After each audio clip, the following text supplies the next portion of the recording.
ഇന്നത്തെ എപ്പിസോഡിന്റെ തുടക്കത്തില് മൂക്കും കിമ്മും ആണെങ്കിൽ അവരുടെ വെഡിങ്ങിനുള്ള ഡെസ്റ്റിനേഷനെല്ലാം നോക്കിയിട്ട് തിരിച്ച് വീട്ടിലേക്ക് എത്താണ്. ലേറ്റ് ആയതുകൊണ്ട് തന്നെ കിമ്മിനോട് അന്നത്തെ ദിവസം അവിടെ താമസിക്കാൻ പറയുന്നുണ്ടെങ്കിലും അവനത് നിരസിക്കുകയാണ്. ഇന്ന് ഞാൻ എൻ്റെ സിസ്റ്ററിൻ്റെ വീട്ടിൽ സ്റ്റേ ചെയ്തോളാം, എനിക്ക് അവളോട് കുറച്ച് കാര്യങ്ങളെക്കുറിച്ച് സംസാരിക്കാനുണ്ടെന്ന് പറഞ്ഞിട്ട് മൂക്കിനോടും യാത്ര പറഞ്ഞ് അവിടുന്ന് അവൻ ഇറങ്ങുകയാണ്. സിസ്റ്ററിൻ്റെ വീട്ടിൽ എത്തുന്നുണ്ട്. വിയെ ഒത്തിരി വട്ടം കിമ്മ ഫോൺ വിളിക്കുന്നുണ്ട്. പക്ഷേ എത്ര തവണ വിളിച്ചിട്ടും വി കോള് അറ്റൻഡ് ചെയ്യുന്നില്ല. അതുകൊണ്ട് തന്നെ അവൻ കുറച്ചു നേരം പുറത്ത് തന്നെ വെയിറ്റ് ചെയ്യുന്നുണ്ട്. അവൻ വോയിസ് മെയില് അയക്കാന്ന് വിചാരിച്ച് നിന്നിട്ട് ഞാനിവിടെ എത്തിയിട്ടുണ്ട്, കുറെ അർജന്റായിട്ടൊരു കാര്യം പറയാനുണ്ട് എന്നുള്ള രീതിയിൽ മെസ്സേജ് അയക്കുന്നു. ആ വഴി ഒരു ടാക്സി പോകുന്നുണ്ട്. ടാക്സിയിലെ വ്യക്തി അവന് പരിചയമുള്ള ഒരാളെ പോലെ തോന്നുന്നതുകൊണ്ട് തന്നെ അതിട്ട് തന്നെ കുറച്ചധികം സമയം നോക്കി നിൽക്കുന്നുണ്ട്. പെട്ടെന്ന് തന്നെ അവൻ തിരിച്ച് വീട്ടിലേക്ക് പോകാൻ തീരുമാനിക്കുകയാണ്. ആ ടാക്സിയിലുണ്ടായിരുന്നത് മറ്റാരുമല്ല, ആ മോഡലിംഗ് പെൺകുട്ടി തന്നെയായിരുന്നു. അവള് വരുന്നത് തടയുടെ അടുത്തേക്ക് തന്നെയാണ്. അവനോട് ഓടിച്ചെന്ന് മിണ്ടുമ്പോഴേക്ക് അവൻ ചോദിക്കുന്നത്, നീ എന്തിനാണ് എൻ്റെ വീട്ടിലേക്ക് വന്നത്? എൻ്റെ വൈഫ് നിന്നെ കണ്ടിട്ടുണ്ടെങ്കിൽ പ്രശ്നമൊന്നും അറിയില്ലേ? നീ ഒരു കാര്യം ചെയ്യ്, ഇനി എന്നെ കാണാൻ വരണ്ട, ഞാനൊരു ബിസിനസ് ട്രിപ്പിന് പോകാൻ പോവാന്ന് അവളോട് കുറെ കള്ളം പറഞ്ഞു പഠിപ്പിക്കുന്നുണ്ട്. അവളാണെങ്കിൽ അതൊന്നും കാര്യമാക്കാതെ അവൻ്റെ കയ്യിൽ നിന്ന് ക്യാഷും മേടിച്ചിട്ട് നിൽക്കാണ്. ഓക്കെ, നീ പോയിട്ട് വാ, എനിക്ക് കുഴപ്പമൊന്നുമില്ല, ഞാൻ തന്നെ വെയിറ്റ് ചെയ്യുമെന്ന് പറയുന്നുണ്ട്. ഇവൻ്റെ വൈഫ് മരിച്ച കാര്യം അവളോട് പറയുന്നില്ല. അങ്ങനെ കുറച്ച് സമയത്തിന് ശേഷം നമ്മുടെ മൂക്ക് കിമ്മിനെ വീഡിയോ കോൾ ചെയ്യാണ്.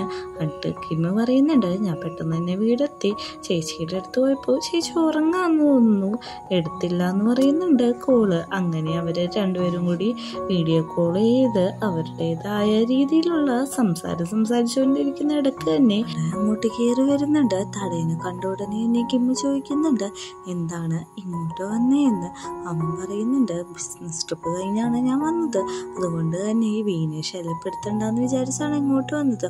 അവൾ കുറച്ച് ദിവസമായിട്ട് ഒറ്റക്ക് മെഡിറ്റേഷനും കാര്യങ്ങളൊക്കെ ചെയ്യാണ്, അതുകൊണ്ട് തന്നെ ഇപ്പൊ ഞാൻ ചെന്നിട്ടുണ്ടെങ്കിൽ അവൾക്ക് ഡിസ്റ്റർബൻസ് ആവുമല്ലോ എന്ന് പറഞ്ഞിട്ട് കോള് കട്ട് ചെയ്യുന്നുണ്ട്. അങ്ങനെ നമ്മുടെ മൂക്കാണെങ്കിൽ അവൾ പ്രപ്പോസ് ചെയ്തു, ഉടനെ തന്നെ കല്യാണം ഉണ്ടാവും എന്നുള്ള കാര്യമൊക്കെ തടീനെ അറിയിക്കുകയാണ്. അവനാണെങ്കിൽ ആ റിങ്ങെല്ലാം നോക്കുന്നുണ്ട്. ആർട്ടിഫിഷ്യലായിട്ട് അവൻ സന്തോഷം അഭിനയിക്കുന്നുണ്ട്, ഇത് പുരട്ടിയാണെന്നൊക്കെ പറയുന്നുണ്ട്. അവൻ്റെ മനസ്സിൽ ഇപ്പോഴും വൈഫിനെ കൊന്ന ആ കുറ്റബോധമാണ് നിൽക്കുന്നത്. അങ്ങനെ നമ്മുടെ വീന്റെ ബെസ്റ്റ് ഫ്രണ്ടായ നറ്റ അവള് ഒരു മെന്റൽ ഹോസ്പിറ്റലില് അപ്പോയിൻമെന്റ് എടുത്തേക്കാണ് വീനെ കാണിക്കാൻ വേണ്ടിയിട്ട്.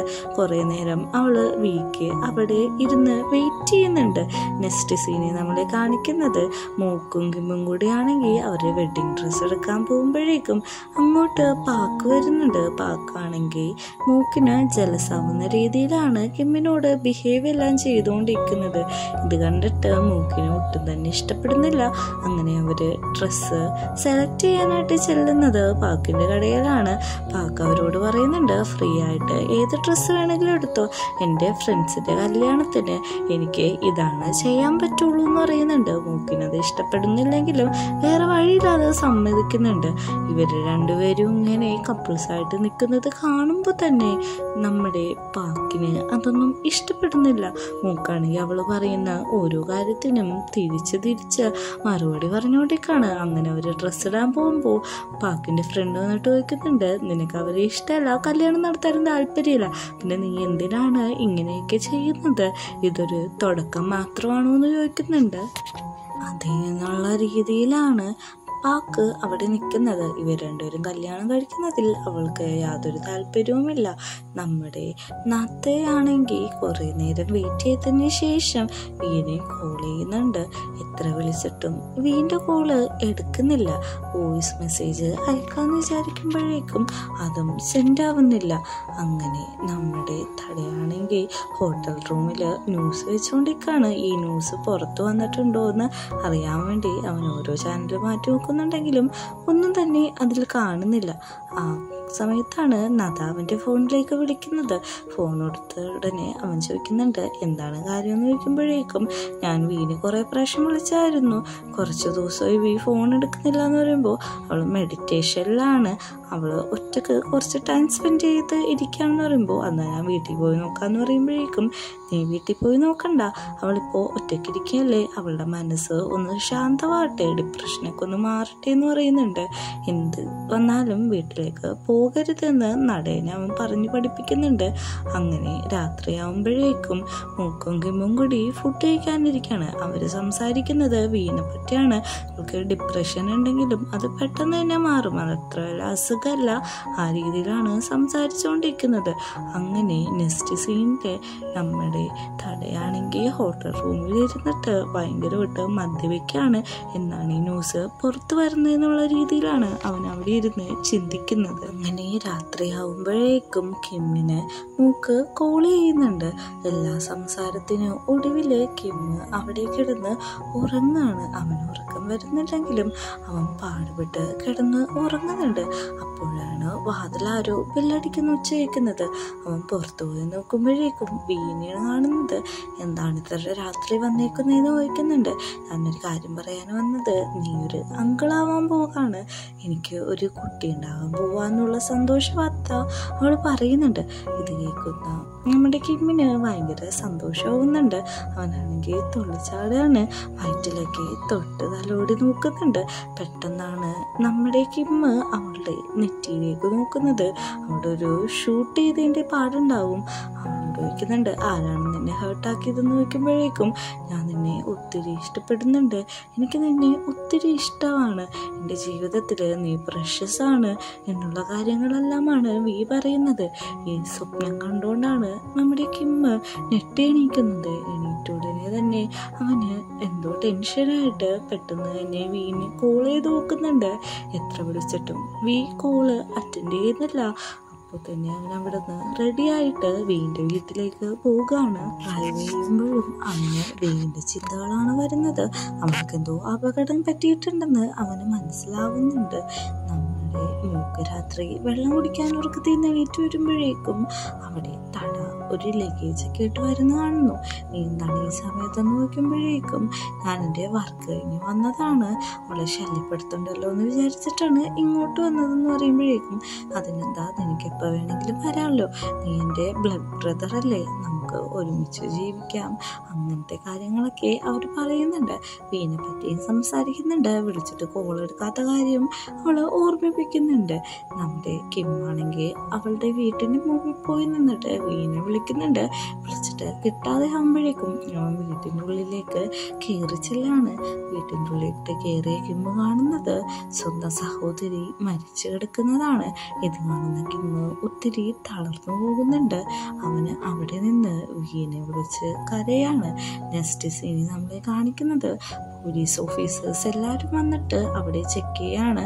നമ്മുടെ കിമ്മിനോട് പറയുന്നുണ്ട് നിന്റെ സിസ്റ്ററിൻ്റെ മരണം സാധാരണ മരണമല്ല, ആരോ കൊന്നതാണ്, കൊന്നിട്ട് ആ തോക്കും ഇവിടെ കാണാനില്ല, ഇത് സൂസൈഡൊന്നുമല്ലെന്ന് പറയുന്നുണ്ട്.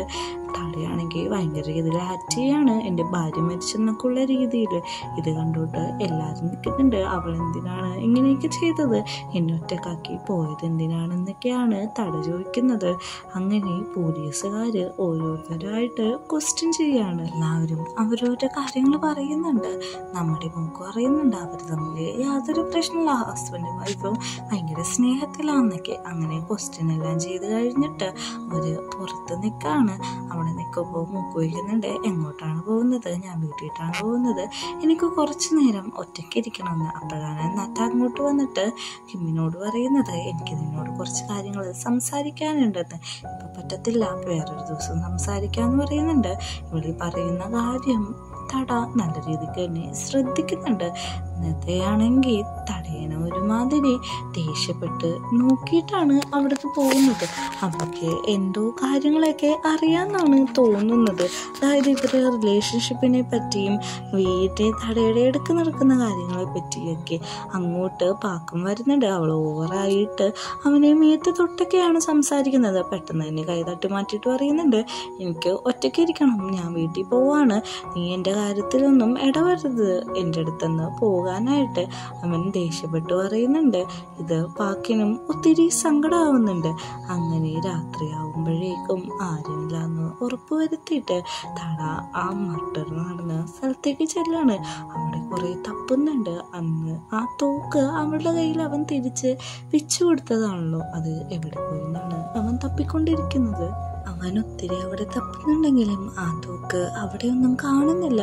അവൻ അന്നത്തെ രാത്രിയെ പറ്റി ആലോചിച്ച് നോക്കുന്നുണ്ടെങ്കിലും ഒരു ക്ലൂവും അവന് കിട്ടുന്നില്ല.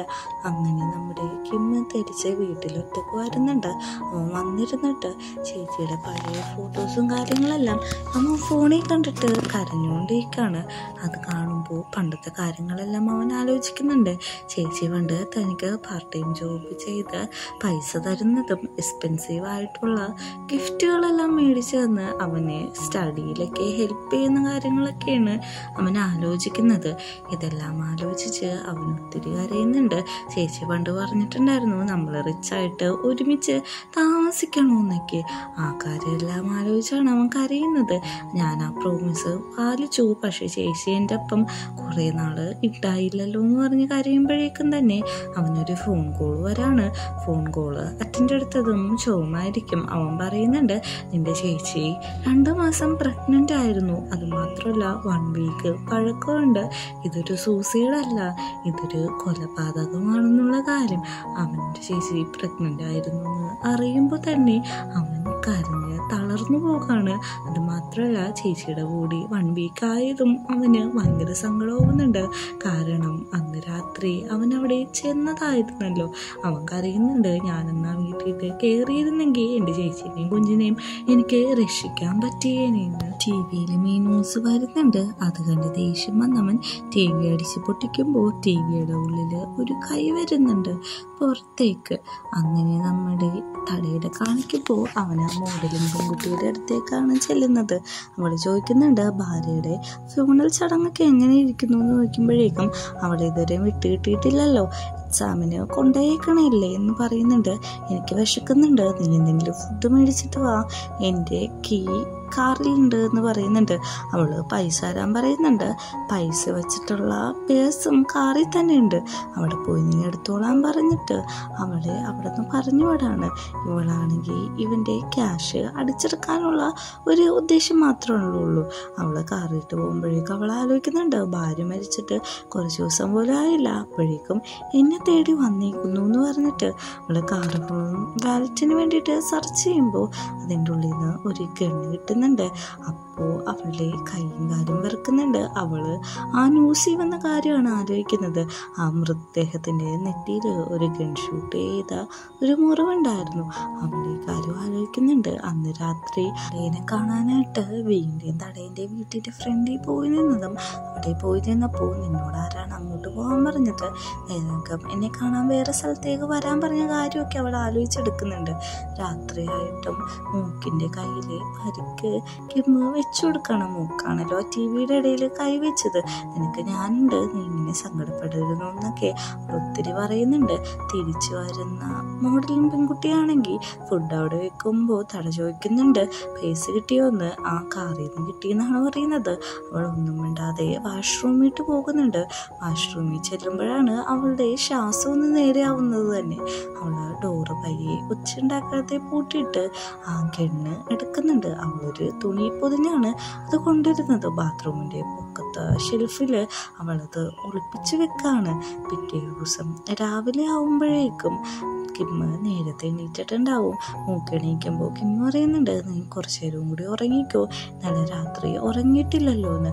അത് കുഴപ്പമില്ല, നീ ഇന്ന് രാത്രി ഫുള്ളും ഉറങ്ങാതിരുന്നതല്ലേ, ഉറങ്ങാൻ പാടില്ലേ നോക്കിയപ്പോഴേക്കും കുഴപ്പമില്ല, ഞാനിപ്പോൾ ഓക്കെയാണ്, നമുക്ക് പുതിയൊരു ജീവിതം തുടങ്ങാമെന്നൊക്കെ പറയുന്നുണ്ട്. ഓക്കെ, ഞാൻ കുളിച്ച് ഫ്രഷായിട്ട് വരാമെന്ന് പറഞ്ഞ് മൂക്ക് പോകുമ്പോഴേക്കും കിമ്മിൻ്റെ ഫോണിട്ട് നത്ത വിളിക്കാണ്. എനിക്കൊന്നും സംസാരിക്കാനുണ്ടെന്ന് പറയുന്നുണ്ട്. ഓക്കെ എന്ന് പറയുന്നുണ്ട്. അവൾ അങ്ങനെ പുറത്ത് വെച്ച് കാണുന്നുണ്ട്. കാണുമ്പോഴേക്കും കിമ്മിനോട് മോഡലും പെൺകുട്ടിയായിട്ടുള്ള തടയുടെ അഭിഹിതത്തെ പറ്റി പറയുന്നുണ്ട്. എന്നോട് ഇത് നേരത്തെ ഡിസ്കസ് ചെയ്തതായിരുന്നു എന്നൊക്കെ പറയുമ്പോഴും ആദ്യം കിമ്മ വിശ്വസിക്കുന്നില്ല. അങ്ങനെ എന്തെങ്കിലും ഉണ്ടായിരുന്നെങ്കിൽ പറ്റുമെങ്കിൽ എന്നോട് പറയായിരുന്നു എന്ന് പറയാണ്. അത് പറയാത്ത വേറൊന്നുമല്ല, നീ തടയുടെ സിസ്റ്ററിനെയല്ലോ സ്നേഹിക്കുന്നത്, നിങ്ങളുടെ റിലേഷൻഷിപ്പിൽ ഒന്നും എഫക്റ്റ് ചെയ്യാതിരിക്കാനെന്ന് പറഞ്ഞിട്ട് തെളിവ് ഫോട്ടോ കാണിച്ചു കൊടുക്കാണ്. ഇത് കാണുന്ന കിമ്മിനെല്ലാം മനസ്സിലാവുന്നുണ്ട്. കാരണം ഇവര് വർക്കിനൊക്കെ പോകുമ്പോഴേക്കും തടയി പെണ്ണായിട്ട് ഫ്ലേർട്ട് ചെയ്യുന്നത് കിം കണ്ടിട്ടുണ്ടായിരുന്നല്ലോ. ആ കാര്യം ആലോചിക്കുന്നുണ്ട്. പിന്നെ അന്ന് രാത്രി മരിച്ച നമ്മൾ ചെന്നന്ന് ഒരു ടാക്സി പോകുന്നത് ശ്രദ്ധിക്കുന്നുണ്ടല്ലോ, എപ്പിസോഡിന്റെ തുടക്കത്തിൽ പറയുന്നത്.